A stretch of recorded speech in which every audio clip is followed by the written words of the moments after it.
dengan kita lagi Kitchen Chatter, tapi kali ini Ayu skip. Jadi cuman Henny dan Jeffrey. So, kali ini kita kedatangan tamu dari Singapura. Kenalin dong. Ya, nama aku Fania Jofri Nando, anaknya Jeffrey. Oke. Umur berapa nih? Tahun ini aku umurnya 19, Tante. 19. Oh wow, udah gede ya. Iya. 19. Oh wow. Giling. Masih 18 lah, maksudnya kalau misalnya belum birthday, ya nggak dihitung lah. Kamu jangan sok menuakan diri. Lah emang birthday kapan? Birthday-ku 10 April 2007. Oh wow, ya masih 18 lah. Masih muda. So, ceritain dong Fania gimana end up di Singapura. Oke, jadi perjalanan ini panjang banget dan menurut aku tuh rewarding walaupun banyak banget tantangannya. Jadi awalnya itu aku pilih SMA yang bagus terlebih dahulu awalnya. Di Indonesia ya? Iya. Di mana tuh? Di Nah, Indonesia. jadi waktu itu aku kan tinggalnya di Bekasi. Jadi pilihanku itu basically adanya domisili atau jalur rapot aja. Tapi jalur rapot untuk SMA Jakarta tuh kebanyakan udah ditutup karena mereka lebih tertutup untuk domisili aja. Jadi aku waktu itu pilihannya cuma SMA di Bekasi atau SMA swasta lainnya.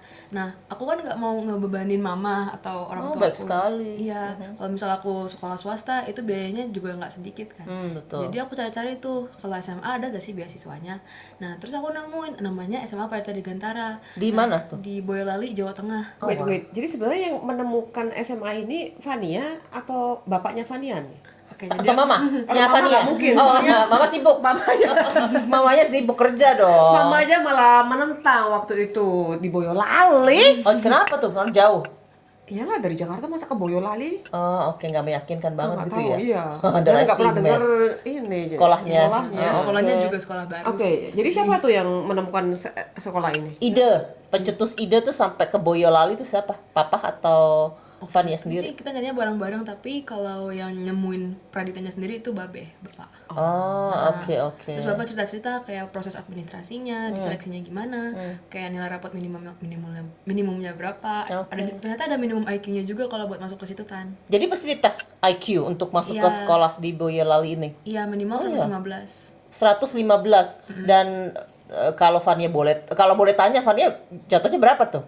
Waktu itu Di atas 115 pastinya ya. alhamdulillah 126. Wow, dengar nggak tuh? Kamu pernah Sis IQ brilliant. nggak sih? Aku Nggak nggak pernah. Mudah-mudahan nggak pernah. Gue nggak bakal gue tahu otak gue. Logikanya kalau anaknya 126 mestinya emaknya lebih 150 lah ya. Oh, kita nggak ngebahas mamanya, kita ngebahas anaknya ya, sorry ya.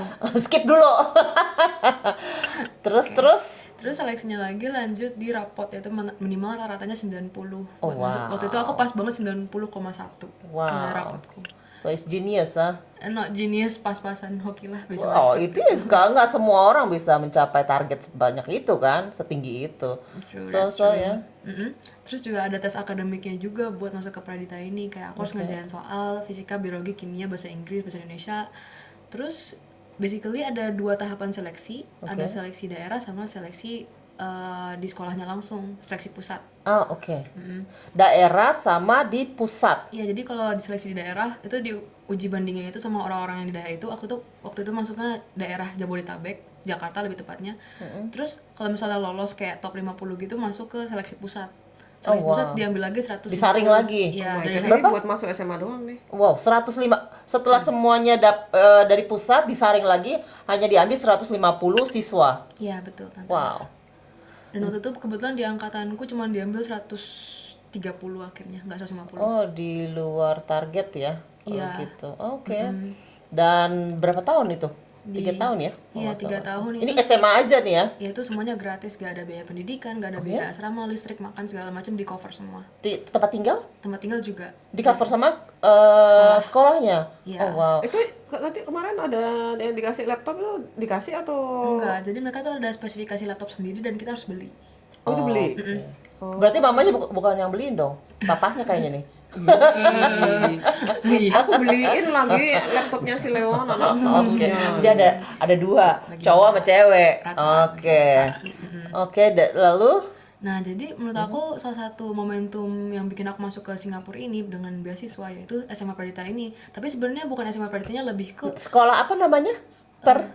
Pradita. Pradita. Iya, Oke. Pradita Dirgantara. Iya. Pradita di Gantara. Iya, Dirgantara Langit. Di Boyolali. Itu di bawah TNI AU dan juga Yayasan TNI Ardega apa? ini. TNI AU, Angkatan Udara. Iya, jadi kalau di asrama tuh sistemnya semi militer gitulah, ada push-up-nya, hukuman fisik, ada ketentuan disiplinnya juga. Oh, wow, oke. Jadi disiplin ya Iya, tapi sekolahnya. yang momentum yang beneran dorong aku buat masuk ke NTU itu karena sekolahnya itu open banget buat info-info beasiswa. Jadi kayak kami sering banget disosialisasiin itu kayak ada beasiswa di mana, ada lomba-lomba, apapun itu project biar CV kita tuh bagus, biar kita tuh bisa siap untuk daftar ke universitas mana aja. Oke, siapin mental segala macam semuanya ya. Bagus juga. Jadi sebenarnya kalau misalnya siapa gitu ya, lulusan SMA lain lah istilahnya ya gitu, mau masuk NTU dapat beasiswa itu bisa nggak sih? Kira-kira. Apa harus dari Praditanya? Sebenarnya nggak harus praditanya banget, yang penting banyak opportunity-nya aja mah. Jadi kalau misalnya orang itu udah pinter, udah rajin segala macam, tapi opportunity-nya kurang, bisa jadi kurang beruntung juga mah. Opportunity-nya itu kita sendiri yang mesti ngecek dong ya. Bener. Itu caranya gimana menurut Fania? Tahu nggak kira-kira harus ngecek ada website dari pemerintah atau apa gitu? Kalau aku waktu itu sih banyak sumbernya dari Instagram, dari teman, dari guru, Media sosial. Oke. konsultan, semuanya ada di mana-mana sekarang. Kita harus punya inisiatif aja untuk ngecek ya. Iya, Oke. karena kan semuanya sekarang udah ada di online kan, jadi sebenarnya tinggal dicek aja. Nah, waktu itu sekolah aku tuh bener-bener gencarin buat sering lomba-lomba, sering-sering project, sering-sering cek beasiswa. Makanya itu aku jadinya bisa daftar dan akhirnya alhamdulillah bisa masuk ke salah satunya. Oke. Dan yang dorong aku juga itu teman-temanku momentumnya sama, kita semua mau hal yang sama, jadinya kayak kita terbawa untuk melakukan hal itu, iya termotivasi. Oke, that's nice. Itu selain NTU dia tuh ada apply juga di universitas lain di seluruh dunia. Oh iya, Apa tuh? Ada yang Hong Kong, China, Iya, US ya. ada berapa pilihan? Ada banyak kan. Oh, ada banyak ya. Ya, jadi Oke. sejujurnya pun NTU bukan pilihan pertama aku. Sebenarnya aku lebih fokusnya ke US. Jadi waktu itu aku daftar kayak Harvard, kayak NYU, Michigan, Georgia Tech. Tapi aku nggak keterima semua sih. Kayak di Harvard aku di defer, terus aku ditolak ke ronde keduanya. Terus aku NYU keterima, tapi aku kan mau majornya mechanical engineering. Jadi, tapi NYU itu yang famous itu bisnis, jadi aku nggak ambil. Padahal sekolahnya bagus. Michigan juga aku di waitlist dan nggak dapat pada akhirnya. Oke. Terus setelah aku pertimbangkan lagi, aku nanya ke konsultanku dan orang tua, aku akhirnya pick NTU as my first choice. Terus aku apply beasiswanya. Ya. Oke. Dari di NTU sendiri is under beasiswa. Ya. Oh wow, itu konsepnya gimana lagi tuh? Oh, jadi pertama kalau beasiswa itu tuh macam-macam, ada beasiswa yang dari sekolahnya, ada beasiswa dari pemerintah dan segalanya. Tapi yang penting cek requirement-nya itu, mereka maunya apa? Mau universitas top 100 kah? Mau cari latar ekonomi mereka target pasar yang gimana? Atau kayak mau orang yang pintar terus diwawancara setelah dapat beasiswa mau ngapain? Itu cek dulu requirement-nya semua, siapin berkas-berkasnya, terus baru daftar. Kalau aku pakai beasiswa namanya itu beasiswa Indonesia Maju dari pemerintah. Cara daftarnya itu agak ribet, tapi menurut aku itu less kompetitif daripada beasiswa pada umumnya. Jadi awal-awal tuh kamu harus nyiapin satu LOA. LOA itu nama kepanjangannya Letter of Acceptance. Jadi kayak bukti kalau kamu tuh udah keterima di universitas itu. Nah, jadi terus setelah disubmit ke websitenya, harus submit juga IELTS, SAT. Tahu nggak IELTS itu apa? Inggris kan? Iya, itu tes bahasa Inggris dan matematika. Matematika Inggris. Oke, wow. Ya, terus waktu itu disuruh juga submit berkas-berkas prestasi, achievement. Udah lomba ikut lomba apa aja. Jadi intinya harus keterima universitas dulu. Iya, proyek-proyek apa yang udah dijalanin, volunteering segala macam. Terus basically kalau misalnya administrasinya udah lolos, nanti kita diwawancara. Setelah 4 tahun nih kuliah mau diapain itu degree-nya. Terus kayak pas kuliah kamu mau ngapain aja gitu, dan diperdalam biar kamu tuh jelas mau dengan beasiswa ini mau ngapain, biar mereka tuh yakin. Nah, tapi ada tapinya nih beasiswa nih. Ada tapinya? Ada. Apa tuh ada tapinya? Jadi nggak semua beasiswa itu langsung nyediain dana yang full untuk 4 tahun itu. Jadi kita tuh per semester bakal diminta GPA-nya dan aktivitas yang udah kita lakuin. What is GPA? GPA is Nilai semester. Oh, ya, oke. IPK. Oke. Jadi biasanya mereka minta requirement-nya itu minimum berapa per semester. Kalau buat aku sendiri itu 4,05 per 5 di NTU. Kalau dari itu dari NTU ya, Ya. 4,5. Oke. Ya, 4,05 dari 5. Enggak, ini yang mintanya si orang beasiswanya ini. Oh, oke. Iya. Nah, ada terus tapinya lagi kalau misalnya udah lulus gimana tuh? Kalau udah lulus, nggak semua beasiswa biasanya ada Dan ini sih. sorry, tadi apa namanya nilainya udah harus pokoknya minimum 4 ya, Ya, nggak boleh di bawah itu. iya biasanya ada peringatan 3 kali kalau misalnya di bawah terus. Dan peringatannya hasilnya kalau misalnya 3 kali ternyata di bawah standar, Mestinya sih dicabut ya tante. Tapi aku belum pernah lihat ada yang dicabut. oke touch wood ya, oke. Mm-mm. Terus Terus setelah misalnya udah 4 tahun lulus, nggak semua beasiswa tuh ada bondnya namanya. Tapi buat BIM ini, bond, iya, oke. buat beasiswa Indonesia Maju itu 2N+1. Jadi kalau kuliah 3 tahun itu berarti 2 kali 3 plus 1. Berarti 7 tahun Oke. pengabdian. Tapi Pengabdian maksudnya Untuk- tuh apa tuh? Untuk ke negara iya maksudnya, untuk kerja untuk negara. untuk negara, tapi digaji kan ya? Digaji. Oke. Jadi setelah dari 7 tahun, Fania punya pilihan untuk lepas dari pemerintah, misalnya kemana itu terserah ya. Iya. Oke. Tapi aku kan berhubung aku kuliahnya 4 tahun berarti 9 tahun bondnya. Oke. Oke, oh menarik ya. Dan selama di NTU di Singapura ini kan disupport sama pemerintah Indonesia ya. Ya, Dan semuanya tuh semuanya. dari sekarang tinggal di mana? Di asrama kah? Iya di asrama NTU-nya di Nanyang Crescent. Oke, di support juga sama pemerintah. Iya, jadi kita semua Untuk di tempat cover tinggal. dari biaya makan, biaya tinggal, biaya perlengkapan, biaya buku. Dan additional tambahan Iya, ada juga uang jajannya tante. pakai uang jajan. Iya. Enak ya jadi orang pinter ya. Nggak kayak kita. Nggak enaknya belajar lah. Aku mah malas belajar. Ya, tapi kan belajar bagus lah. Generasi muda mau ngapain lagi kalau nggak belajar, biar negaranya Maju dan masa depan of terjamin. course. Amin. There you go. There you go. Oke. Selama ini udah berapa lama di Singapura? Baru 1 semester ya itu 5 bulan sih kan.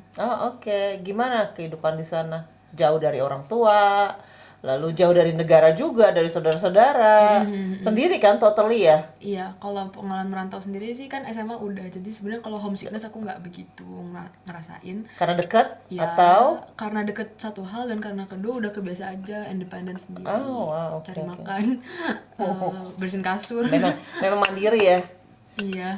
Oke. Mamanya juga kan dulu bekas ini ya, keluaran Singapura ya? Iya, tapi Singapurnya bukan NTU lah. Ada But it's okay. It's Nanya-nanyangan. something. But it's something lah, kan nggak semua orang lulusan dari Singapura, Dev. Iya bisa ke Singapura aja udah keren banget. Exactly. Lalu kehidupan di Singapura gimana? Compare di Indonesia apakah lebih kalau di compare lebih baik mana di Singapura kan mahal ya, aku juga pernah tinggal di sana. Mahal, semua kehidupan mahal dan harus ya kerja sendiri ya. Ya. Karena untuk hire maksudnya pekerja rumah tangga itu nggak mungkin kan? Ya overall sih karena aku nggak ada batasan finansial jadinya aku bukan santai juga sih, lebih ke nggak khawatir gitu. Jadi aku fokus untuk studi Sekolah. gitu. Iya. Oh jadi itu fungsinya kalian dikasih Iya. ekstra untuk jajan, maksudnya tambahan. Jadi kalian nggak mikirin untuk expenses ya. Iya. Jadi fokus untuk bagus juga ya pemerintahnya. Terus overall kurikulumnya juga lebih fleksibel di NTU kalau Dibanding? dibanding univ negeri yang aku lihat kayak UI, ITB segala macam. Really? Iya, kita tuh kayak bisa ngambil modul apa aja dalam 1 semester. Yang penting requirement-nya itu masuk. Jadi kalau misalnya aku udah ngambil core modulnya engineering, kan aku mechanical engineering kan di NTU year 1. Nah, kalau misalnya aku mau ngambil bahasa Arab itu nggak apa-apa. Jadi aku bisa ambil apa aja, ekonomi bisa apa. Terus mereka tuh lebih banyak penilaiannya berdasarkan tes dibanding kayak attendance. Oke, tugas oke. gitu. Sama sih kalau nggak salah aku dengar dari Ana sama Hadijah juga konsepnya sama di NTU sama di sini. Jadi nggak, yang penting attendance nggak terlalu, yang penting kalian punya target, harus sesuaiin target gitu Iya, loh. betul. Tante. Tapi kalau misalnya ngambil modul lebih gitu, nanti dicantumkan nggak di sertifikatnya Nah, gitu? enaknya di sini lagi mah jadi bisa milih mau dimasukin GPA apa enggak. Jadi kalau misalnya modulnya yang ditarik itu bagus nilainya, bisa disimpan nilainya. Tapi kalau misalnya jelek, bisa di fail atau pass. Jadi memang harus dipikirin ya, mau ambil apa enggak nih gitu ya. Iya. Terus juga generalis cara orang-orangnya kebanyakan orang sana orang Indo dan Malaysia dan Cina India Di Singapura atau di NTU-nya? di NTU-nya. Oh ya. Dan menurut aku itu berlaku untuk Singapore in general. Nah di situ aku nyaman banget karena banyak banget orang Indonya, jadi aku nggak merasa begitu asing dengan lingkungannya. Oh, bagus Terus loh. tapi masalahnya aku agak susah berbaur dengan orang lokal karena selain dialeknya yang beda banget sama American English, British English, itu mereka jokesnya itu udah beda. Oh ya. Iya, Oh, oke. Mereka pakai Singlish ya? iya namanya Oh, Singlish. oke. Tapi kan kurang lebih maksudnya ya bahasa Inggris gitu. Ya, Enggak, tetap aja enggak kurang ini ya. Ya contohnya Kurang nih, mengerti. ada satu kalimat mau ngomong kayak oh my god it's very hot. Kalau mereka tuh Singlish ngomongnya it's damn hot ya gitu. Orang suka denger kan, oke, misalnya oke. It's them hot ya. You wanna talk? Yeah, I forgot. You don't want, you just quiet lah. kind of direct ya. It's kind of direct. Oh, oke. Iya sebenarnya itu language constraint, tapi secara sosialnya oke sih, mereka nggak menjudge banget orang-orang yang baru datang, orang asing, orang internasional. Welcome ya. Ya, ya. Oke. Sekarang lagi liburan di Dubai ya. Yes, Lagi apa nih? Lagi berapa lama dapat libur? Sebenarnya aku udah mulai libur dari tanggal 4 Desember Tante. Oke. Sampai tanggal 12 Januari itu malah sekolah. Oh, not bad lah, hampir sebulan ya, bulan lebih. Oh, oke, sekarang lagi liburan sama brother sama mami. Yes. Balik lagi nanti ke Singapura, Belajar lagi. belajar lagi. Ya semangat kalau begitu. Jadi 4 tahun nih ya. Iya 4 tahun. Setelah 4 tahun balik ke Indo kerja. Nggak mesti balik ke Indo kan? Loh, kan harus kerja sama pemerintah. Kalau misalnya ada perusahaan yang di luar negeri punya Indonesia, itu oke kan? Ya? Oh iya. Sebenarnya BIM ini juga baru mulanya 4 tahun yang lalu, jadi belum ada yang lulus sebenarnya. Oh really? Oh, program ini baru start dari presiden siapa itu? Dari Presiden Jokowi Tante. Oh wow, oke. Ya. Nah sudah berapa oh belum ada, berarti nggak sedikit dong kalau begitu, karena belum ada yang lulus kan? Sama sekali nggak sedikit. Oh sama sekali nggak sedikit. Iya. Oh oke, wow, bagus juga ya program pemerintah. Apakah masih ada tuh program itu buat? Kalau sekarang udah diganti namanya Tante, jadinya beasiswa Garuda. Itu kabinetnya. Tapi konsepnya tetap sama kan, beasiswa juga kan? Kurang lebih sama, ya. Oh, kurang lebih sama. Oke, wow. Ya semoga cepat ini ya lulus. Amin. Ya dan ya rajin-rajin aja belajar. Ya. Ya, oke dan kalau Biar mamanya cepat pensiun ini. kenapa mah mau pensiun mah? Kalau misalnya anaknya udah kaya ya udahlah mamanya di rumah leha-leha lah. Udah waktunya ya mama istirahat. Mama udah tua kan belum? Orang mamanya masih single kok, masih oke. Oke deh, kita nggak mau ganggu Fani lama-lama karena lagi liburan sama keluarga di sini ya. So, ini juga keluarga. Oh wow. Well, anyway, Fania, thank you so much ya untuk interviewnya. Mudah-mudahan enjoy liburannya dan cepat selesai, semuanya lancar. Dan I'll see you back. Kapan nih mau balik lagi ke Singapura? Sorry, ke Dubai. Wah itu nggak tahu, deh tergantung mamanya lagi mood apa enggak. Lah, Lo pasti dong, mamanya tuh ngarepin banget loh Fania datang loh. Tahu sih, aku tahu. Oh ya sih. Kapan lagi dapat liburan? Around akhir Mei sampai awal Agustus. Oh, wow. Itu quite long ya. Ya, Oke, tapi di sini udah mulai panas. iya kayaknya juga aku mau intern sih. Oh ya, di mana, di Singapura atau anywhere? Di Indo kayaknya, soalnya kan ada beberapa, bukan perusahaan juga, ada bengkel dekat rumah dan kayaknya aku bisa work di situ Oh wow. for experience. Jadi buat anak-anak muda nih mesti dicontoh Fania ya, rajin belajar, mandiri ya. Jadi it's a figure yang memang harus dicontoh ya, dicontoh gitu. Ya yang bagusnya aja tadi. Iya, but everything is good kayak yang sejauh aku lihat ya. Thank She's you very so nice kid. much. She's very nice kid. Thank you so much. So, okay, let's wrap it up. Devri, mungkin ada tambahan bila sesuatu buat anak-anak? Ya, kalau misalnya informasi ini bermanfaat, tolong di-subscribe. Oh yes, of course. Dan kalau mau tanya-tanya ya ke Fania, Bisa dicantumkan nanti Exactly. di IG-nya.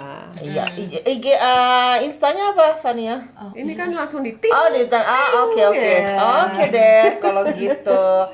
Thank you. Bye guys. Bye.